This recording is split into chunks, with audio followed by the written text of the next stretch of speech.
বজাত মই মিনহাজ লৈ আহিছো এটা গুৰুত্বপূৰ্ণ খবৰ মাৰ্ঘেৰিটাৰ লিডুত তীব্ৰ প্ৰতিবাদ সাব্যস্ত কৰিছে ছাত্ৰ মুক্তি সংগ্ৰাম সমিতিৰ নেতৃত্বত স্থানীয় ৰাইজে যি কল ইণ্ডিয়া ডাম্পিং গ্ৰাউণ্ড আৰু ডাম্পিং গ্ৰাউণ্ডৰ বিৰুদ্ধে ইতিমধ্যে লোক ওলাই আহিছে কেইবাশ লোক ওলাই আহি প্ৰতিবাদ সাব্যস্ত কৰিছে নেতৃত্ব দিছে ছাত্ৰ মুক্তি সংগ্ৰাম সমিতি আৰু ছাত্ৰ মুক্তি সংগ্ৰাম সমিতিৰ নেতৃত্বত পুৱাৰে পৰা মাৰ্ঘেৰিটাৰ লিডুৰ জৰ্ণা যি বস্তি আছে চীনা যি বস্তি আছে সেই জৰ্ণা বস্তি চীনা বস্তিত তীব্ৰ প্ৰতিবাদ সাব্যস্ত কৰিছে কল ইণ্ডিয়া ডাম্পিং গ্ৰাউণ্ডৰ বিৰুদ্ধে এই প্ৰতিবাদ সাব্যস্ত কৰিছে শ লোক ওলাই আহিছে তীব্ৰ প্ৰতিবাদ সাব্যস্ত কৰিছে আৰু এনেদৰে এতিয়া তীব্ৰ প্ৰতিবাদ সাব্যস্ত কৰা পৰিলক্ষিত হৈছে মাৰ্ঘেৰিটাৰ লিডুৰ জৰ্ণা বস্তি চীনা বস্তি আদি অঞ্চলত আৰু নেতৃত্ব দিছে ছাত্ৰ মুক্তি সংগ্ৰাম সমিতি আৰু এই মুহূৰ্তত সবিশেষ আপোনালোকৰ বাবে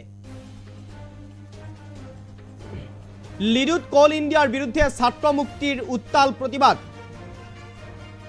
মাৰ্ঘেৰিটাৰ লিডুত কল ইণ্ডিয়াৰ ডাম্পিং গ্ৰাউণ্ডৰ বিৰুদ্ধে তীব্ৰ প্ৰতিবাদ সাব্যস্ত কৰিছে সহস্ৰাধিক ৰাইজে ছাত্ৰ মুক্তি সংগ্ৰাম সমিতিৰ নেতৃত্বত পুৱাৰে পৰা লিডুৰ জৰ্ণা বস্তি চীনা বস্তি আদি অঞ্চলৰ প্ৰায় সহস্ৰাধিক লোকে সাব্যস্ত কৰিছে তীব্ৰ প্ৰতিবাদ ৰাইজৰ অভিযোগ যে দীৰ্ঘদিনে তেওঁলোকে জৰ্ণা বস্তি চীনা বস্তি আদি অঞ্চলত বসবাস কৰি আহিছে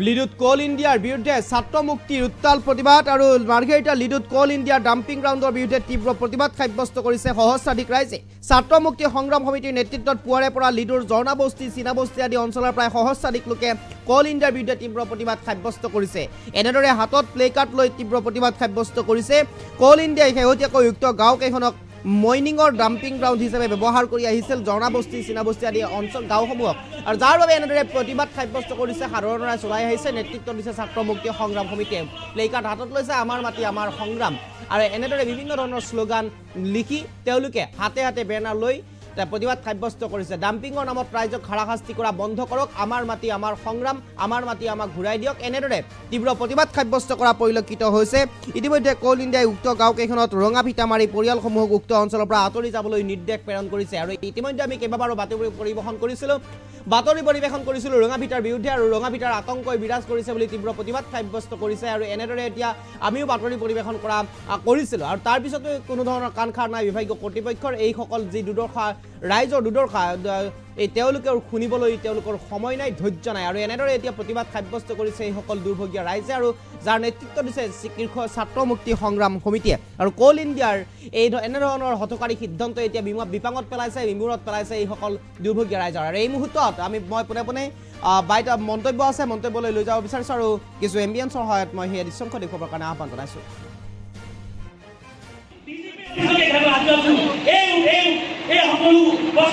আমি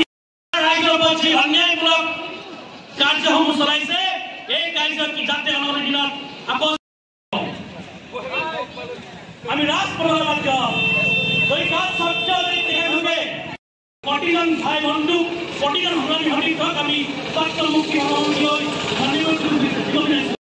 বসবাস কৰি থকা জনতাৰ ওপৰত আজি লিডুৰ স্থানীয় ৰাইজ অকল ক্ষোভিত হৈ আজি ৰাজপথত আহিবলৈ বাধ্য হৈছে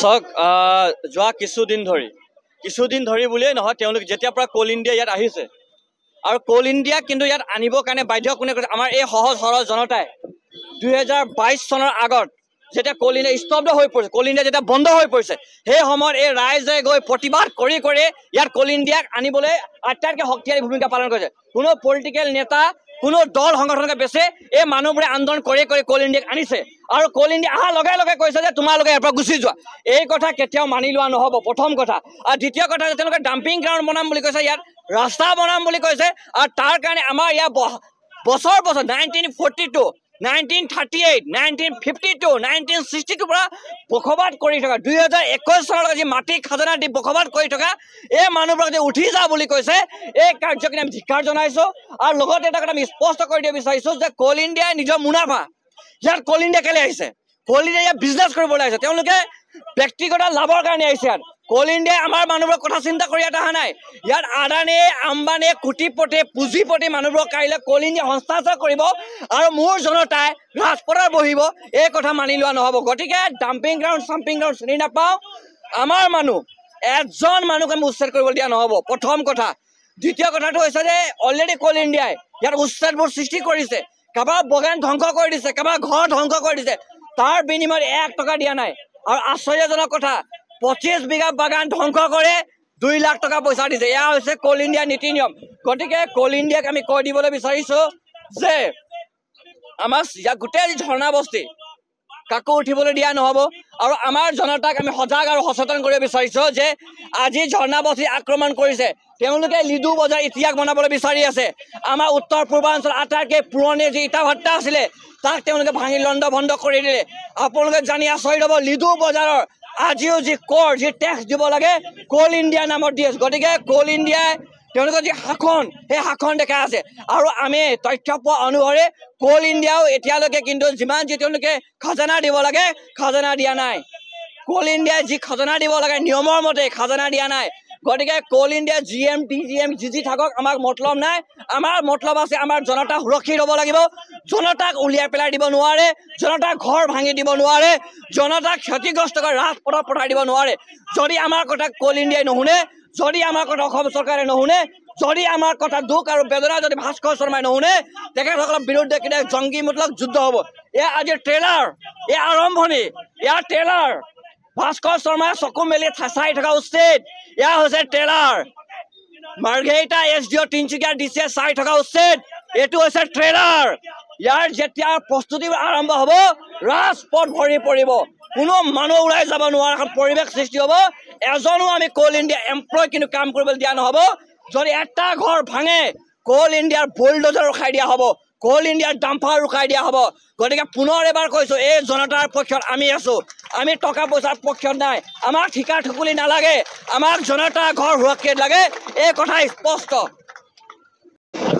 চাওক, যোৱা কিছুদিন ধৰি বুলিয়েই নহয়, তেওঁলোক যেতিয়াৰ পৰা কোল ইণ্ডিয়া ইয়াত আহিছে আৰু কোল ইণ্ডিয়া কিন্তু ইয়াত আনিবৰ কাৰণে বাধ্য কোনে কৰিছে? আমাৰ এই সহজ সৰল জনতাই 2022 চনৰ আগত যেতিয়া কোল ইণ্ডিয়া স্তব্ধ হৈ পৰিছে, কোল ইণ্ডিয়া যেতিয়া বন্ধ হৈ পৰিছে, সেই সময়ত এই ৰাইজে গৈ প্ৰতিবাদ কৰি ইয়াত কোল ইণ্ডিয়াক আনিবলৈ আটাইতকৈ শক্তিশালী ভূমিকা পালন কৰিছে। কোনো পলিটিকেল নেতা, কোনো দল সংগঠনকে বেছে এই মানুহবোৰে আন্দোলন কৰি কোল ইণ্ডিয়াক আনিছে।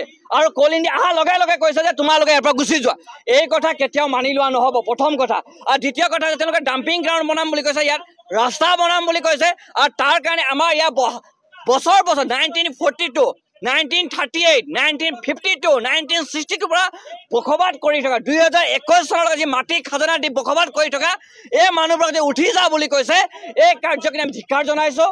আৰু লগতে এটা কথা আমি স্পষ্ট কৰি দিব বিচাৰিছোঁ যে কোল ইণ্ডিয়াই নিজৰ মুনাফা, ইয়াত কোল ইণ্ডিয়া কেলৈ আহিছে? কোল ইণ্ডিয়া ইয়াত বিজনেছ কৰিবলৈ আহিছে, তেওঁলোকে ব্যক্তিগত লাভৰ কাৰণে আহিছে। ইয়াত কোল ইণ্ডিয়াই আমাৰ মানুহবোৰৰ কথা চিন্তা কৰি ইয়াত অহা নাই। ইয়াত আদানী আম্বানী কোটিপতি পুঁজিপতি মানুহবোৰক কাইলৈ কোল ইণ্ডিয়া হস্তান্তৰ কৰিব আৰু মোৰ জনতাই ৰাজপথত বহিব, এই কথা মানি লোৱা নহ'ব। গতিকে ডাম্পিং গ্ৰাউণ্ড চাম্পিং গ্ৰাউণ্ড চিনি নাপাওঁ। আমাৰ মানুহ এজন মানুহক আমি উচ্ছেদ কৰিবলৈ দিয়া নহ'ব, প্ৰথম কথা। দ্বিতীয় কথাটো হৈছে যে অলৰেডি কোল ইণ্ডিয়াই ইয়াত উচ্ছেদবোৰ সৃষ্টি কৰিছে, কাৰোবাৰ বগান ধ্বংস কৰি দিছে, কাৰোবাৰ ঘৰ ধ্বংস কৰি দিছে, তাৰ বিনিময়ত 1 টকা দিয়া নাই। আৰু আশ্চৰ্যজনক কথা, 25 বিঘা বাগান ধ্বংস কৰে 2 লাখ টকা পইচা দিছে। এয়া হৈছে কোল ইণ্ডিয়া নীতি নিয়ম। গতিকে কোল ইণ্ডিয়াক আমি কৈ দিবলৈ বিচাৰিছোঁ যে আমাৰ গোটেই ঝৰ্ণা বস্তি কাকো উঠিবলৈ দিয়া নহ'ব। আৰু আমাৰ জনতাক আমি সজাগ আৰু সচেতন কৰিব বিচাৰিছোঁ যে আজি ঝৰ্ণা বস্তি আক্ৰমণ কৰিছে, তেওঁলোকে লিডু বজাৰ ইতিহাস বনাবলৈ বিচাৰি আছে। আমাৰ উত্তৰ পূৰ্বাঞ্চল আটাইতকৈ পুৰণি যি ইটা ভাট্টা আছিলে তাক তেওঁলোকে ভাঙি লণ্ড ভণ্ড কৰি দিলে। আপোনালোকে জানি আচৰিত হ'ব, লিডু বজাৰৰ আজিও যি কৰ যি টেক্স দিব লাগে কোল ইণ্ডিয়া নামত দি আছে। গতিকে কোল ইণ্ডিয়াই তেওঁলোকৰ যি শাসন, সেই শাসন দেখা আছে। আৰু আমি তথ্য পোৱা অনুসৰি কোল ইণ্ডিয়াও এতিয়ালৈকে কিন্তু যিমান যি তেওঁলোকে খাজানা দিব লাগে খাজানা দিয়া নাই। কোল ইণ্ডিয়াই যি খাজানা দিব লাগে নিয়মৰ মতে খাজানা দিয়া নাই। গতিকে কোল ইণ্ডিয়া GM TGM যি থাকক আমাক মতলব নাই। আমাৰ মতলব আছে আমাৰ জনতা সুৰক্ষিত হ'ব লাগিব। জনতাক উলিয়াই পেলাই দিব নোৱাৰে, জনতাক ঘৰ ভাঙি দিব নোৱাৰে, জনতাক ক্ষতিগ্ৰস্ত কৰি ৰাজপথত পঠাই দিব নোৱাৰে। যদি আমাৰ কথা কোল ইণ্ডিয়াই নুশুনে, যদি আমাৰ কথা অসম চৰকাৰে নুশুনে, যদি আমাৰ কথা দুখ আৰু বেদনা যদি ভাস্কৰ শৰ্মাই নুশুনে, তেখেতসকলৰ বিৰুদ্ধে কেতিয়া জংগীমূলক যুদ্ধ হ'ব। এয়া আজিৰ ট্ৰেইলাৰ, এয়া আৰম্ভণি, এয়া ট্ৰেইলাৰ। ভাস্কৰ শৰ্মাই চকু মেলি চাই থকা উচিত। এয়া হৈছে trailer. Margherita SDO Tinsukia DC চাই থকা উচিত। এইটো হৈছে ট্ৰেইলাৰ। ইয়াৰ যেতিয়া প্ৰস্তুতি আৰম্ভ হ'ব ৰাজপথ ভৰি পৰিব, কোনো মানুহ ওলাই যাব নোৱাৰা এখন পৰিৱেশ সৃষ্টি হ'ব এজনো আমি কোল ইণ্ডিয়া এমপ্লয় কিন্তু কাম কৰিবলৈ দিয়া নহ'ব যদি এটা ঘৰ ভাঙে কোল ইণ্ডিয়াৰ বুলডোজাৰ ৰখাই দিয়া হ'ব কোল ইণ্ডিয়াৰ ডাম্পাৰ ৰখাই দিয়া হ'ব গতিকে পুনৰ এবাৰ কৈছোঁ এই জনতাৰ পক্ষত আমি আছোঁ আমি টকা পইচাৰ পক্ষত নাই আমাক ঠিকা ঠুকুলি নালাগে আমাক জনতাৰ ঘৰ সুৰক্ষিত লাগে এই কথা স্পষ্ট চাওক যোৱা কিছুদিন ধৰি বুলিয়েই নহয় তেওঁলোক যেতিয়াৰ পৰা কোল ইণ্ডিয়া ইয়াত আহিছে আৰু কোল ইণ্ডিয়া কিন্তু ইয়াত আনিবৰ কাৰণে বাধ্য কোনে কৰিছে আমাৰ এই সহজ সৰল জনতাই 2022 চনৰ আগত যেতিয়া কোল ইণ্ডিয়া স্তব্ধ হৈ পৰিছে কোল ইণ্ডিয়া যেতিয়া বন্ধ হৈ পৰিছে সেই সময়ত এই ৰাইজে গৈ প্ৰতিবাদ কৰি ইয়াত কোল ইণ্ডিয়াক আনিবলৈ আটাইতকৈ শক্তিশালী